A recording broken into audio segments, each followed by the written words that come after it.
सीधा लाइव लिए चलते हैं भीलवाड़ा के प्रवचन स्थल पर। इधर आचार्य की प्रेरणा से प्रेरित होकर वह प्रियंकर राजा, जिसने एक संकल्प लिया कि आचार्य जी आपने हमें संबल प्रदान किया, लेस्याओं के स्वरूप को बताया, हम प्रयास करेंगे कि शुभ लेस्या में अधिक से अधिक रहूंगा। और साथ में आप श्री ने मुझे प्रेरणा दी है शुभ लेस्या में रहने की। मैं कृतज्ञता ज्ञापित करता हूं।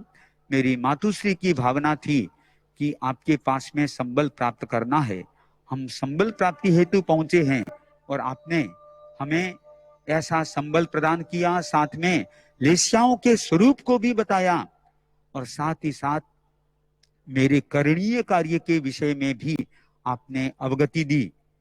हम अब शुभ लेस्याओं में रह करके इधर अनुव्रती बन करके अपना कल्याण करेंगे।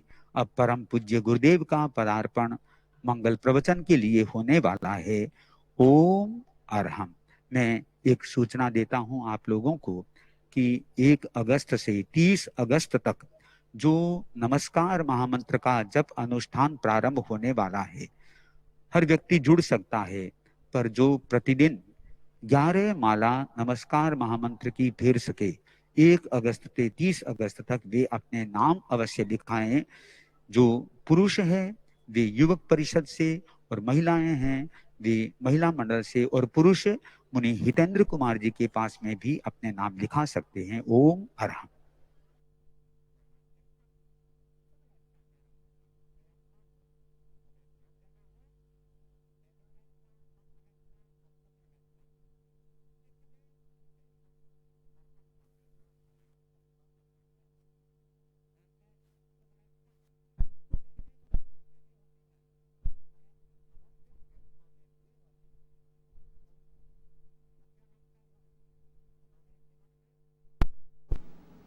तो आपको बता दें कि भीलवाड़ा में चातुर्मास प्रवास पर आचार्य श्री महाश्रमण जी पधारे हुए हैं। आदित्य विहार के प्रवचन स्थल पर यह कार्यक्रम हो रहा है, जहां पर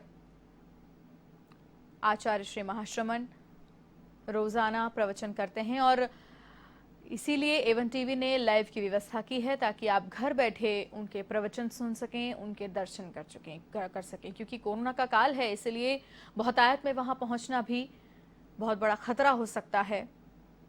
इसीलिए इस कार्यक्रम का आयोजन भी कोविड प्रोटोकॉल्स के तहत ही किया जा रहा है। न सिर्फ भीलवाड़ा बल्कि पूरे प्रदेश के लिए ये ऐतिहासिक पल हैं और कोरोना गाइडलाइंस के तहत प्रवचन कार्यक्रम का आयोजन भीलवाड़ा के आदित्य विहार में किया जा रहा है, जहां प्रवचन चल रहे हैं।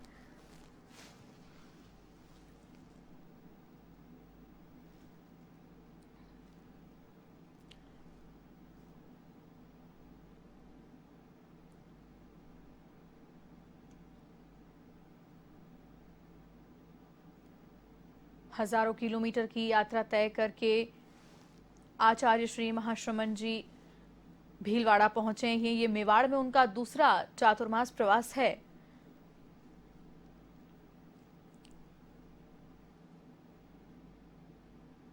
पूरी भीलवाड़ा नगरी, साथ ही साथ पूरा प्रदेश उत्साहित है कि इस बार आचार्य श्री ने राजस्थान के भीलवाड़ा को चुना अपने चातुर्मास प्रवास के लिए और श्रद्धालु वहां पर उनके दर्शनों को पहुंच रहे हैं। उन्हें सुनने की ललक, उनके प्रवचनों को सुनने की ललक लोगों में साफ ही दिखाई पड़ती है।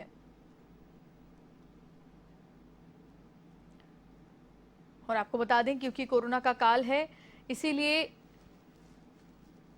सारे प्रोटोकॉल्स का ध्यान रखा जा रहा है, नियमों का उल्लंघन ना हो इस बात का पूरा ध्यान दिया जा रहा है।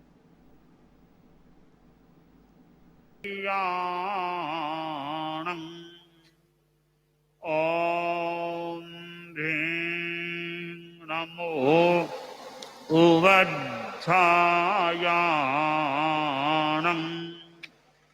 ओम ह्रीं नमो लोए सद्वसुधायाणम् सर्वसाहूणम् ॐ ह्रीं नमो अरहन्ताणम् ॐ ह्रीं नमो सिद्धाणम्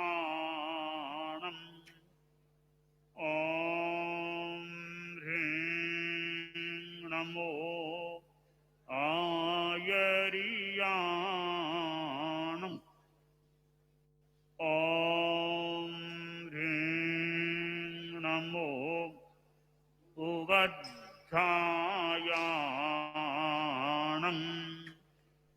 ॐ ह्रीं नमो लोए सब्बसाहूणम्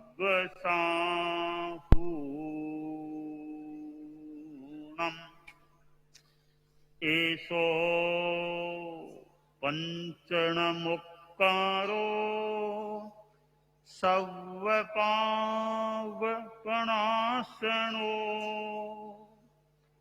मङ्गलाणं च सब्बेशिं पढमं हव इमङ्गलम् पढमं हव इमङ्गलम्।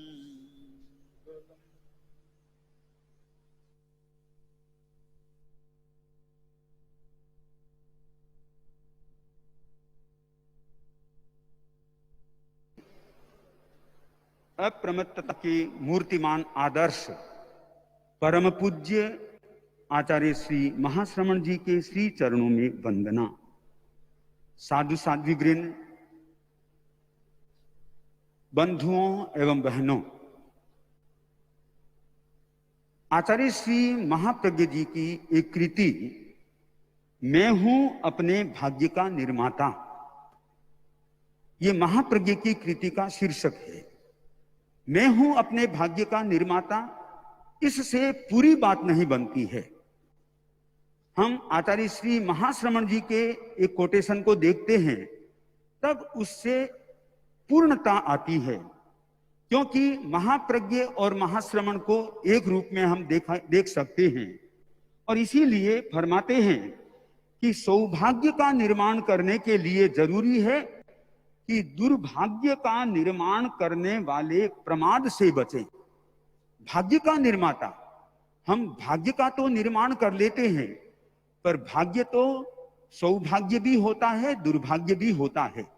पर हमें सौभाग्य का निर्माण करना है तो दुर्भाग्य जिससे होता है उन कारणों को मिटाने का प्रयास करें, प्रमाद से बचें।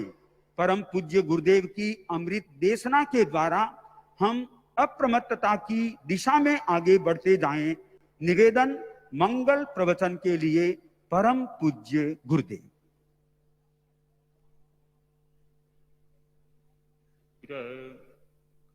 तुम्हारे चरणों में श्रद्धा के कुसुम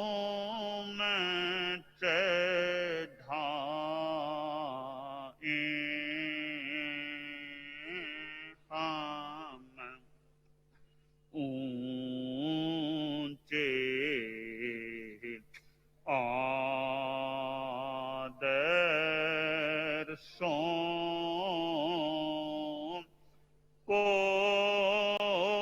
अपना जीवन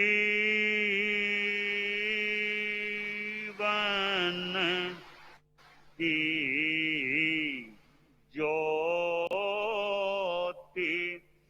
जगाएं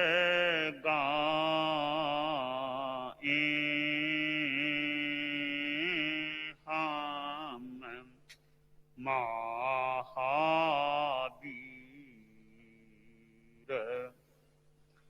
तुम्हारे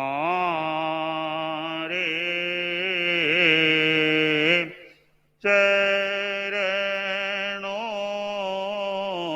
में श्रद्धा के कोसों में चढ़ाए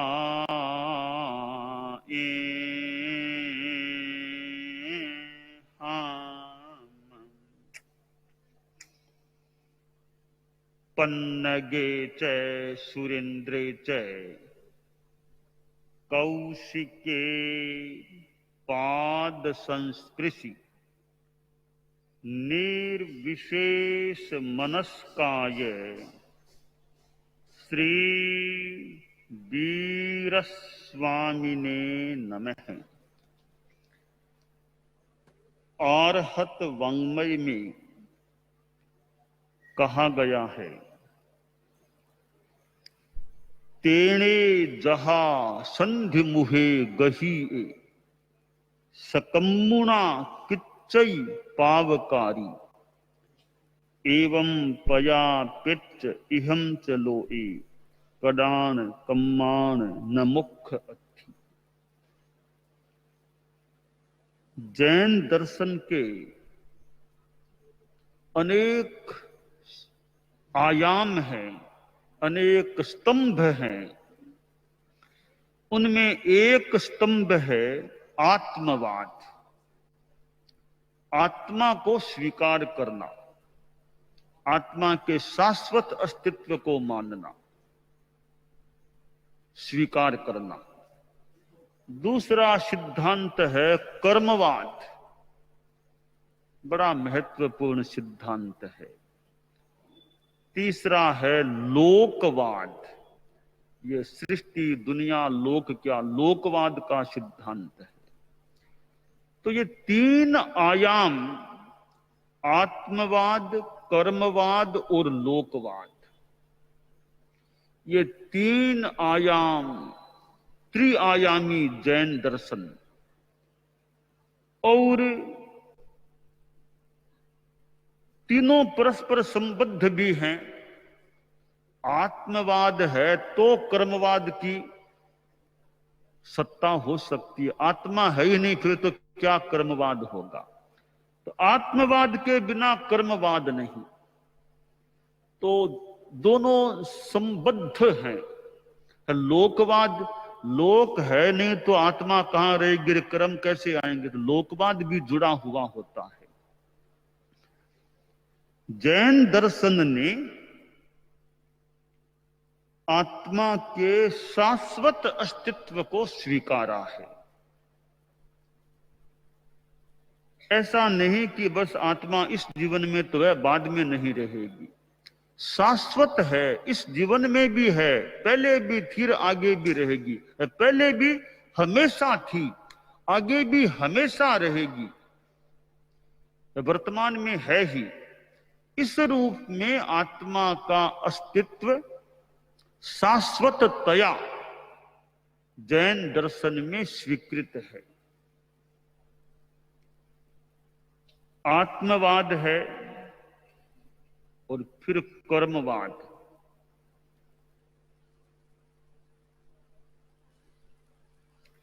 ईश्वरवाद की बात आती है कि ईश्वर कर्तृत्व, ईश्वर करने वाला, कर्ता हर्ता ईश्वर है।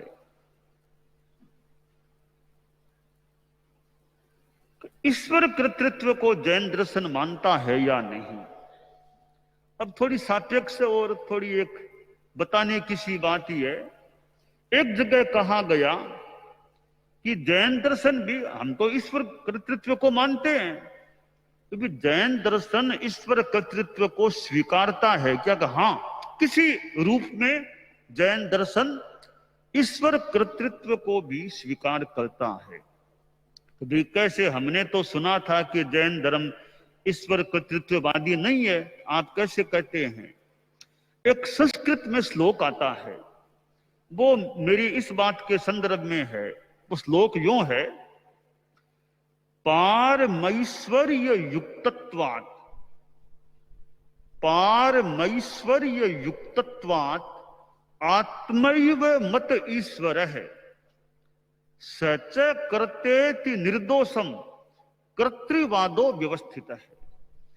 कि भाई ठीक है, जैन दर्शन ऐसे ईश्वर कर्तृत्व को नहीं मानता, एक अन्य अपेक्षा से मान भी सकता है। कैसे? कि जैन दर्शन ने आत्मा को परम ऐश्वर्य संपन्न माना है। आत्मा परम ऐश्वर्य संपन्न है, तो हमारे यहां आत्मा ही ईश्वर है, क्योंकि आत्मा में परम शक्ति है, तो आत्मा ही ईश्वर है। और वो आत्मा करता है कर्मों की, सुख दुख की करता है। इसे बिना किसी दोष के निर्दोष रूप में जैन दर्शन ईश्वर कर्तृत्व को भी स्वीकार कर सकता है।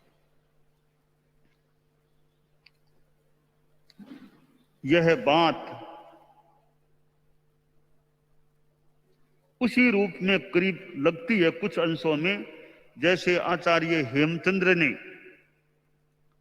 महादेव के मंदिर में कहा था, भव बीजांकुर जननः रागाद्यः क्षय मुपागता यस्य ब्रह्मा वा विष्णुर्वा हरो जिनो वा नमस्तस्मै। कि जिसने भव के बीजांकुर राग आदि का नाश कर दिया है, क्षीण कर दिया है उनको, मैं उसको नमस्कार करता हूं। भले उसको ब्रह्मा कह दो, भले विष्णु कह दो, महादेव कह दो, जिन अरहत कह दो, मेरा तो उसे नमस्कार है। इस रूप में ब्रह्मा को तो राग द्वेष मुक्त आत्मा को आप ब्रह्मा बोलो तो मेरा ब्रह्मा को नमस्कार है। राग द्वेष मुक्त आत्मा को आप विष्णु बोलो तो मेरा विष्णु को नमस्कार है। उसे महादेव संज्ञा दो तो मेरा महादेव को नमस्कार है। अरहत संज्ञा है तो अरहत को, जिनको नमस्कार है। इसी प्रकार ईश्वर कर्तृत्व को किसी रूप में मानो स्वीकार कर लिया गया। तो जैन दर्शन में आत्मवाद प्रतिष्ठित है और साथ में कर्मवाद भी प्रतिष्ठित है। कर्मवाद के संदर्भ में जैन वाङ्मय में कई स्थलों पर अवधारणाएं, सिद्धांत मिलते हैं। पन्नवना सूत्र को देख लीजिए, पन्नवना के कई पद हैं जिनमें कर्मवाद की बात है। और भी आगमों में यत्र तत्र कहीं कहीं कर्मवाद की बात मिल सकेगी। विपाक सूत्र को देख लो, कहीं भगवती सूत्र को देख लो, कहीं ठाणंग को देख लो, अनेक आगमों में कर्मवाद की बात है। और आगे चलें तो आगम के सिवाय देखें तो कर्म ग्रंथों को देख लो, कम्म पैड़ी को देख लो, कई ग्रंथ हैं कर्मवाद की। आचार्य महाप्रज्ञ जी की पुस्तक ही है कर्मवाद। कर्मवाद का एक महत्वपूर्ण सिद्धांत है पत्ययम पुण्य पावम। यह कर्मवाद की एक प्रकार से एक प्राण तत्व है कर्मवाद का, कि पत्ययम पुण्य पावम, प्रत्येकम पुण्य पापम। पुण्य पाप अपना अपना होता है। ऐसा नहीं कि उसका पुण्य मैं भोग लूं, मेरा पुण्य तुम भोग लो। मैंने कभी कहा भी होगा कि ये कभी कहते हैं कि पुरखों की पुण्याई भोग रहे हैं, पूर्वजों की पुण्याई भोग रहे हैं। किसी अपेक्षा से बात ठीक हो तो हो, तो हम तो अपनी पुण्याई भोग रहे हैं, किसी दूसरे की नहीं भोग। अपना ही पाप भोगते हैं, अपना ही पुण्य भोगते हैं। न पुरखों की पुण्याई भोगते हैं, न अगले वालों की पुण्याई भोगते हैं। तो अपना पुण्य भोग रहे हैं, अपना ही पाप भोग रहे हैं। तो किसी अपेक्षा से लिए कहा जाए कि पुरखों की पुण्याई भोग रहे हैं, पूर्वजों की पुण्याई, उन्होंने पुण्य किया था, हम उसे खा रहे हैं, भोग रहे हैं। तो लगता है जैन दर्शन के अनुसार ये तो पत्ययम पुण्य पावम का सिद्धांत है। इसके संदर्भ में तो निश्चय नय में हम खुद का ही पुण्य भोगते हैं, खुद का ही पाप भोग रहे हैं। हाँ ठीक है, पुण्य पापों में संयोगता संबंध हो सकता है। संबंध कैसे हो सकता है कि देखिए, हमारे पुरखों ने ऐसी व्यवस्था कर दी। हम हमारे धर्म संघ के संदर्भ में देखें, आचार्य भिक्षु हमारे प्रथम गुरु हुए, बाद में उनकी उत्तरवर्ती आचार्य परंपरा आगे बढ़ी, श्रीमद दयाचार्य हुए, और आगे बढ़े गुरुदेव तुलसी हुए, आचार्य महाप्रज्ञ जी हुए। तो अब उन्होंने मानो करते करते इतना रास्ता सुगम बना दिया कि हमारी सुविधा हो गई। इस रूप में उनके कर्तृत्व का लाभ, हम पूर्वजों के कर्तृत्व का लाभ ले सकते हैं। जैसे गृहस्थ लोग हैं, दादा ने कोई बढ़िया मकान बना दिया था, अब उस दादा के बाद उस दादा का बेटा, रार, पोता, आगे पड़पोता, तो मकान तो बनाया था दादा ने, इतना बढ़िया बनाया था, कई पीढ़ियां आराम से उसमें लंबे काल तक रह रही है, तो उसको पुरखों की पुण्याई मान दे, कर्तृत्व मान दे, आगे वालों के काम आ रहा है। तो यो निमित्त तो दूसरे भले मिल जाएं, तो निश्चय है तो अपना पुण्य है तब भोग रहे। खुद का पुण्य न हो, उस मकान में पैदा होने का मौका ही नहीं मिलता, और कहीं पैदा होता तो कैसे भोगता उस मकान को। इसलिए हमें नयों की अपेक्षा से देखें तभी बात में मिलान बैठ सकता है। तो निश्चय नए से कौन सी बात है और व्यवहार नए से कौन सी बात है, ये अलग अलग नयों से बात का यथार्थ भी प्रकट हो सकता है। तो कर्मवाद का एक प्राण तत्व है पत्ययम पुण्य पावम, पुण्य पाप अपना अपना होता है। हमारे जीवन के व्यक्तित्व को, कर्तृत्व को कर्मवाद के द्वारा व्याख्यात किया जा सकता है। 8 कर्म बताए गए हैं, ज्ञानावरणीय, दर्शनावरणीय, वेदनीय, मोहनीय, आयुष्य, नाम, गोत्र, अंतराय। इन 8 कर्मों के आलोक में आदमी के जीवन की व्याख्या की जा सकती है। एक हमारे बाल मुनि है, मान लो, बड़े स्मरण शक्ति संपन्न है, बहुत जल्दी याद कर लेते हैं, बहुत जल्दी समझ लेते हैं, बहुत जल्दी विकास में आगे बढ़ रहे हैं। तो मानना चाहिए ज्ञान के क्षेत्र में विकास हो रहा है।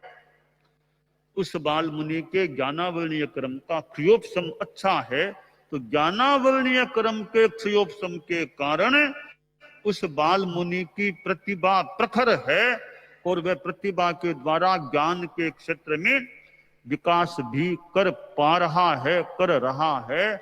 उसके ज्ञानावरणीय कर्म का क्षयोपशम है, ऐसा लगता है। दूसरा बाल मुनि है, ज्यादा याद नहीं कर पाता, दिन में 4 श्लोक भी याद करना मुश्किल है, समझ शक्ति भी बहुत प्रखर नहीं है। इसका मतलब उस बाल मुनि की अपेक्षा इस बाल मुनि के ज्ञानावरणीय कर्म का क्षयोपशम कम है, तो ज्ञानावरणीय का उदय थोड़ा ज्यादा है, तब वह ज्ञान के क्षेत्र में आगे नहीं बढ़ पा रहा है। एक मुनि कितना विद्वान, हम श्रीमद दयाचार्य को याद कर लें, कितने ज्ञानी बन गए थे, और आचार्य भिक्षु को देख लें, कैसे ज्ञान के क्षेत्र में कितने आगे बढ़े होंगे। तो अब उनके ज्ञानावरणीय कर्म का कोई क्षयोपशम था, ऐसा लगता है। अब स्वामी जी किस प्रकार दृष्टांतों से और किस तरीके से अपनी बात को प्रस्तुत कर देते, तो ज्ञानावरणीय का क्षयोपशम न हो तो यह विकास होना मुश्किल है। गुरुदेव तुलसी को हम देख रहे हैं, हमने आंखों से देखा है उनको, तो गुरुदेव तुलसी कितने ग्रंथाग्र कंठस्थ कर लिए थे, हजारों गाथा प्रमाण ज्ञान तो कंठस्थ कर लिया था उन्होंने अपने मुनि काल में। बाद में कुछ किया हो तो किया हो सकता है। तो ज्ञानावरणीय का क्षयोपशम न हो तो इतना कंठस्थ होना भी मुश्किल है, और कंठस्थ ही नहीं, उनकी ग्रहण शक्ति, पासात प्रतिपादन शक्ति भी वो भी बिना ज्ञानावरणीय क्रम के क्षयोग सम के होनी मुश्किल है। आचार्य महाप्रज्ञ जी को देख ले, कितना तो कंठस्थ ज्ञान, कितना संस्कृत भाषा का ज्ञान, कितना दर्शन का ज्ञान, आगम का ज्ञान, योग का ज्ञान, कितने कितने विषयों का ज्ञान, न्याय तर्क जो भी था, इतना ज्ञान है। तो ज्ञानावरणीय क्रम के क्षयोग सम के बिना संभव नहीं लगता। तो विशेष क्षयोग सम हो तो ऐसा हो सकता है। तो यह जो ज्ञानात्मक व्यक्तित्व है वो ज्ञानावरणीय क्रम के विलय से जुड़ा हुआ है। हमारे संतों में हम देख लें, एक संत है, शरीर इतना सक्षम है,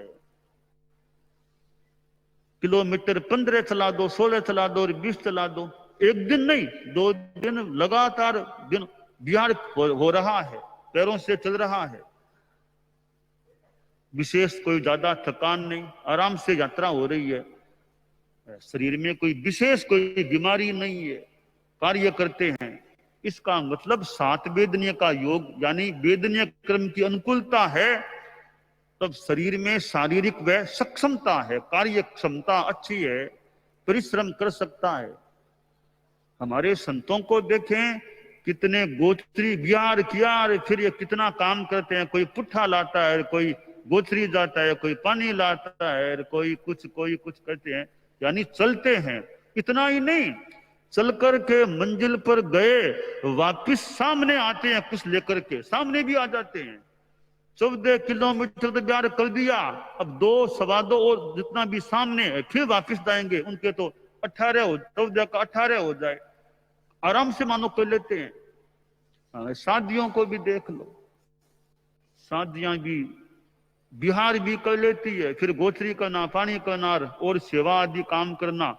इसका मतलब शारीरिक अनुकूलता है, वेदनीय क्रम की अनुकूलता है, तब ऐसा हो सकता है, वरना तो इतना 18 किलोमीटर 14 किलोमीटर रोज चलना भी मुश्किल काम है। गुरुदेव तुलसी को हम देख लें, कितनी यात्राएं की थी, कहां कोलकाता, राजस्थान से कोलकाता और कोलकाता से राजस्थान, राजस्थान से ठेठ दक्षिण का 3 समुद्रों का संगम स्थल का परिपथ, वहां वापिस राजस्थान पधारे हैं। तो शारीरिक अनुकूलता न हो तो इतनी यात्रा होना मुश्किल है। तो उनके साथ कितने संत सत्या भी साथ में थे। तो यानी शरीर की सक्षमता है तो मानना चाहिए वेदनीय क्रम का अनुकूल योग है, तब शरीर की सक्षमता है। एक साधु को देखें, बड़ा शांत है, विशेष कोई गुस्सा नहीं आता है, शांति के स्वभाव वाला है, विनम्रता है, शांति है, कोई बहुत तेजी का आवेश गुस्सा वो विशेष नहीं होता है, बड़ा सरल है अपना काम से काम। इसका मतलब मोहनीय क्रम उसका हल्का है, तब ये इतना शांत स्वभाव का संत है, बना तो कभी गुस्सा भी आ जाए। तो उसके इस शांत व्यक्तित्व में मोहनीय क्रम की अनुकूलता नहीं, मोहनीय क्रम हल्का है, तब स्वभाव में निष्कषायता का प्रभाव है। अब नाम ख्याति को देख लो कि नाम ख्याति हो रही है। एक साधु है, इनका भाषण है वो और बोले बहुत बढ़िया और बोलिए, उनकी वाणी के प्रति भी आकर्षण है, उनकी ख्याति भी हो रही है। हमारे मंत्री मुनि मगनलाल जी स्वामी थे मान लो, तो गुरुदेव तुलसी के युग में मंत्री का स्थान मिला, धर्मसंघ में ख्याति प्राप्त मुनि थे। तो ये ख्याति है, यश है, कीर्ति है, इसका मतलब कोई नाम कर्म, उधर फिर कोई गोत्र कर्म का अपने क्षेत्र में योग है, अनुकूलता का। उच्च गोत्र और शुभ नाम के योग से ऐसी भौतिक अनुकूलताएं मिल सकती है, नाम ख्याति आदि आदि के संदर्भ में, बल रूप आदि ठीक है, आदि ये वचन है, तो नाम उद्र गोत्र कर्मों का योग अपने अपने क्षेत्र में हो सकता है। शक्ति संपन्नता है, अंतराय कर्म का विलय की बात। तो यह हमारे जीवन का जो व्यक्तित्व है सारा, हम उसको कर्मों के कर्मवाद के आलोक में देख सकते हैं, किसके कौन से कर्म का प्रभाव है, किसके ज्ञानावरणीय का ज्यादा उदय है, किसके ज्यादा क्षयोग समय, दोनों बातें देख सकते हैं। किसके सात वेदनीय का प्रखर योग है, किसके असात वेदनीय का प्रखर योग है, ये देख सकते हैं। किसके शुभ नामकरण का ज्यादा योग और किसके अशुभ नामकरण का, ये भी। इसी तरह उच्च गोत्र नीच गोत्र, इधर आयुष्य क्रम का भी देख लें, कैसा आयुष्य का लंबा है, कम आयुष्य है, अंतराय क्रम शक्ति के संदर्भ में। तो 8 कर्मों के आलोक में हम हमारे व्यक्तित्व की व्याख्या कर सकते हैं, कौन से व्यक्ति पर किस कर्म का प्रभाव है। कोई कहते हैं ग्रहों का प्रभाव है, ज्योतिषी कह देंगे अमुक ग्रह का प्रभाव है तब ऐसा है, या कोई दार्शनिक कह दे कर्मों का प्रभाव है, तब अमुक ज्योतिषी कह देगा अमुक ग्रह का प्रभाव है तब ऐसा है, या कोई दार्शनिक कह देगा अमुक कर्म का प्रभाव है तब ये आदमी ऐसा है। एक घटना को अलग अलग कोणों से व्याख्यात किया जा सकता है। दार्शनिक की अपनी व्याख्या, ज्योतिषी की अपनी व्याख्या, डॉक्टर की अपनी व्याख्या, अपने अपने विषय के अनुसार एक ही व्यक्ति को, उसके व्यक्तित्व को व्याख्यात किया जा सकता है।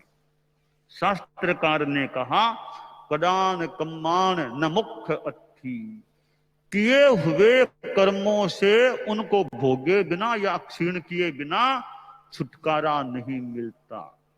इसलिए खुद के कर्म खुद को भोगने होते हैं। जैसी करनी वैसी भरनी, जैसा करोगे वैसा भरोगे। आदमी गलत काम, बुरे काम, हिंसा, झूठ आदि से जितना संभव हो सके बचने का प्रयास करे, शुभ योगों में रहने का प्रयास करे, साधना में आगे बढ़े, इससे कल्याण हो सकता है। दानान सिद्धम अभय पयाणम सच्चे सुया अणवज्जम बयंती तवे सुया उत्तम बंभचेरम लोगुत्तमे समणेणाय कुत्ते। कल से 13 है, वो तेला शुरू होने का क्रम है। कल से 13, 14 पूनम, 22, 23, 24 ये जुलाई। तो जिनसे हो सके तेला करने का अनुकूलता हो, भीलवाड़ा में, पूरे भारत में, आउट ऑफ इंडिया, भारत के बाहर जहां भी दो हमारी बात को सुन रहे हो, जिनकी अनुकूलता हो, उत्साह हो, तो उत्साह तो तपस्या में ऐसा है ना कि एक एक कदम को आगे बढ़ाओ, एक एक कदम आगे बढ़ो। जैसे कोई आदमी है, कभी थोड़ा पैर में कुछ तकलीफ हो गई थी, चलना मुश्किल है, डॉक्टर कहता है भाई थोड़ा चलो चलो, अभ्यास करो। तो आज 5 कदम चले ना, कल 10 कदम चल लो, परसों 15 चल लो, जो चलते चलते गति ठीक हो सकती है। तो यही बात तपस्या में है। तो भी ठीक है, उपवास तो कर लो। कल मान लो उपवास कर लिया, ठीक है ना, अब बेला कर लो, ठीक, अब तेला कर लो, ठीक है, तो आगे बढ़ते रहो, आगे बढ़ते रहो, तेला अब चोला कर लो, पंचोला कर लो। तो एक एक दिन कदम आगे बढ़ो, तुम्हारी अनुकूलता है तो फिर एक कदम और आगे बढ़ो। जो एक एक कदम बढ़ते बढ़ते आदमी आगे, बहुत आगे बढ़ सकता है। तो पहले ज्यादा तनाव मत करो, बस पहले आज उपवास करते हैं, ठीक है ना, अब कल सवेरे, ठीक है ना, अब आज बेले की ओर आगे बढ़ो, फिर तेले की ओर। तो क्रम से आगे बढ़ते बढ़ते वो चिंटी पिपीलिका होती है ना, वो धीरे धीरे चलती चलती, कहते हैं सैकड़ों योजन जा सकती है। तो चलो, चलने का प्रयास करो। तो तपस्या में भी कुछ थोड़ा प्रयास करो, प्रयास जितना कर सको उतना करो, तो यूं आगे बढ़ा जा सकता है। तो तपस्या हो और क्षेत्र हो, पुरुषार्थ करो थोड़ा, पहले से निराश मत बनो, प्रयास करो, करो जितना कर सको। तो थोड़ा कष्ट है, थोड़ा कष्ट झेल के भी आगे कदम रखो। तो यूं करते करते आदमी आगे बढ़ सकता है। तो चतुर्मास का समय सामने है, उपवास की बारियां भी होती है ना, उपवास की बारियां, एक दिन में आज अमुक तिथि में वे, अमुक दिनांक में वे, करते करते अनेक बारियां चल सकती हैं। तो ऐसे अभी तेले का प्रसंग सामने है, कल से तेला शुरू होने वाला है। तो जिनके अनुकूलता हो वे अपने तेले की दिशा में कल से प्रस्थान करने का प्रयास कर सकते हैं। और कल तो 13 है, परम पूज्य स्वामी जी का जन्म दिवस भी है और वो बोधि दिवस के रूप में भी स्थापित है। तो कल का भी हमारा एक स्वामी जी के संदर्भ में, स्वामी जी के 2 प्रसंगों से संदर्भित कल का दिवस है। तो कल भी मुनि श्री उदित कुमार जी स्वामी का भी भाषण कराओ, बोध जी का भी भाषण कराओ स्वामी जी के बारे में। और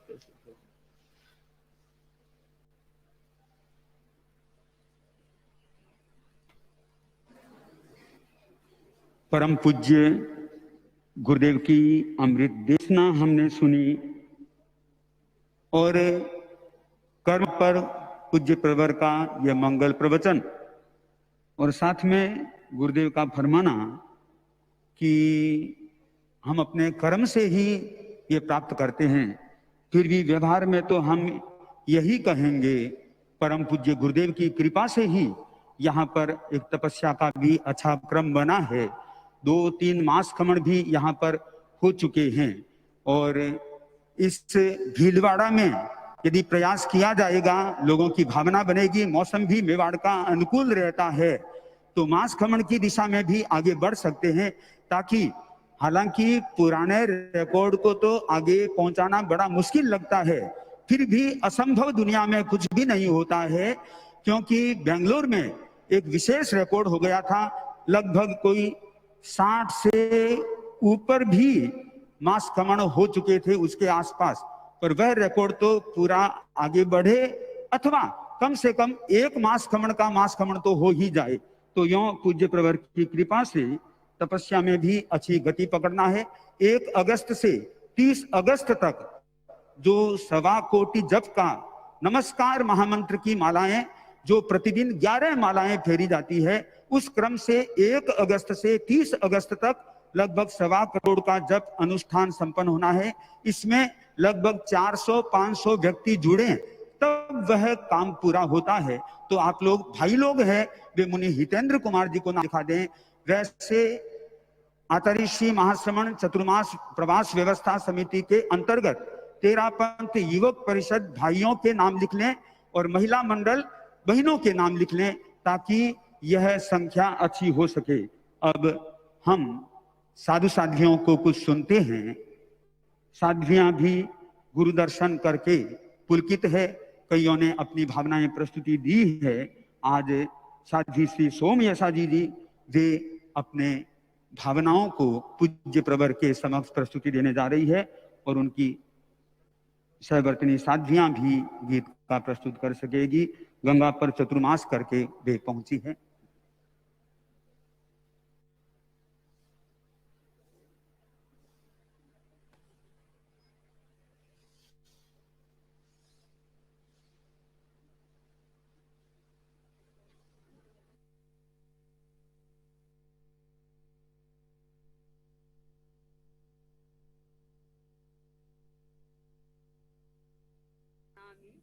शांति दूत की सास नामी तीर्थंकर सम यह दरबार धरती अंबर में अनुगुंजित है।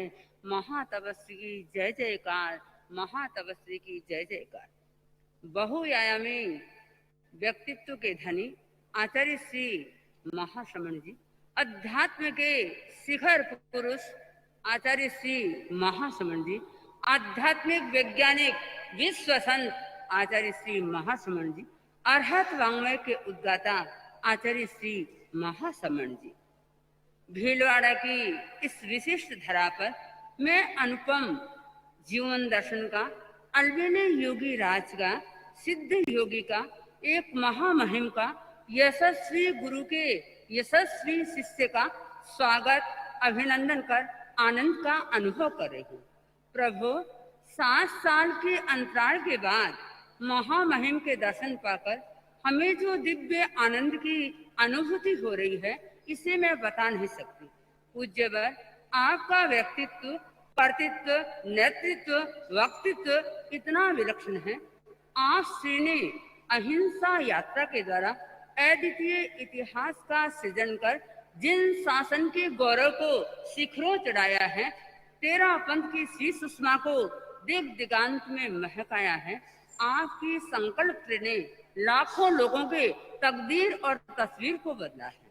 प्रभु, आप जहां जिधर पधारे वह गांव, गली, मोहल्ला, शहर धन्य और कित पुण्य हो। आपके जब हम सुनते